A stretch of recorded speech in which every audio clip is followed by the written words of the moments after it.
Now, BJP national spokesperson Ajay Alok has commented on the arrest of JDU strongman Anand Singh in the Dular Chand Yadav murder case. Alok has said, and I quote, "The police are taking action based on the investigation. He was arrested according to the post-mortem report."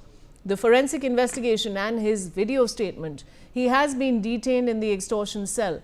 Any decision the court reaches today will be communicated to everyone. Let's in fact listen into his statement.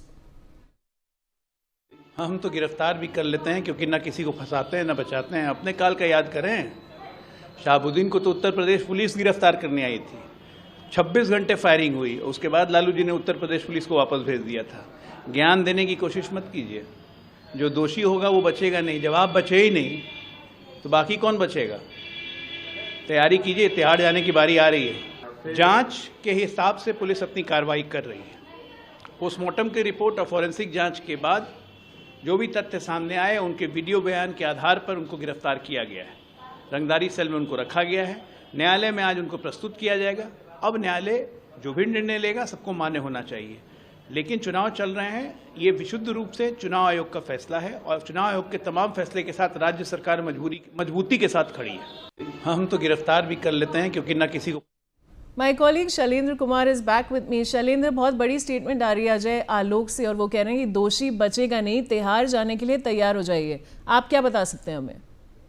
तौर पे है, मैंने पहले भी ये बात कही थी कि किस तरह से सरकार की यानी कि जो एक्शन लिया गया है, अनंत सिंह की गिरफ्तारी हुई है, तो उसमें चूंकि ये नीति रही है नीतीश कुमार की, जो जिनके नेतृत्व में सरकार चल रही है, मुख्यमंत्री हैं, वो बार बार ये कहते रहे हैं कि ना हम किसी को फंसाते हैं ना किसी को बचाते हैं। अगर कोई कुछ करेगा तो उसका खामियाजा भुगतना पड़ेगा।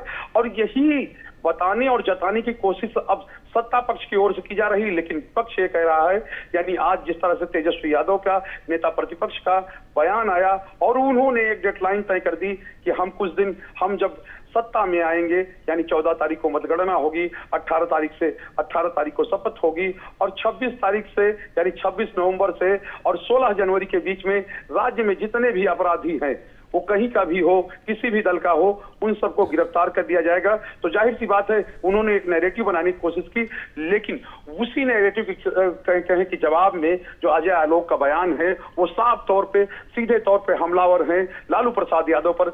और अभी थोड़ी देर पहले मेरी बात हो रही थी, डिप्टी सीएम है सम्राट चौधरी, जब मैंने उनसे इस सवाल का जवाब मांगा, यानी जो बयान तेजस्वी यादव ने दिया, तो उन्होंने कहा क्या वो अपने पिताजी को गिरफ्तार करेंगे?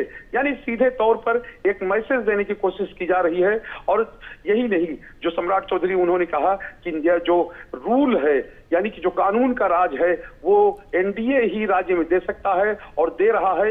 एनडीए ही राज्य में एक तरह से राज्य के लिए सुटेबल है, यानी वो सरकार चलाने में सक्षम है।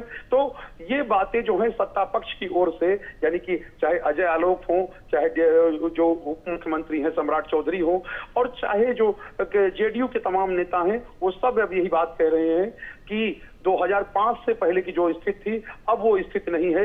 इवन जो वहां के रहने वाले हैं, जेडीयू के प्रवक्ता हैं नीरज कुमार, उनका ये कहना था कि 2005 से पहले, यानी 24 नवंबर को सरकार बनी थी 2005 में नीतीश कुमार के, उससे पहले जब ये टाल का इलाका जहां ये घटना हुई, मोकामा में दुलार चंद यादव की हत्या की गई, उस इलाके में इतनी हत्याएं होती थी, इतने मर्डर होते थे कि जो अगर कोई मारा जाता था तो शैलेंद्र, हमारे साथ जुड़ने के लिए बहुत बहुत शुक्रिया और बहुत बहुत शुक्रिया सारी जानकारी के लिए।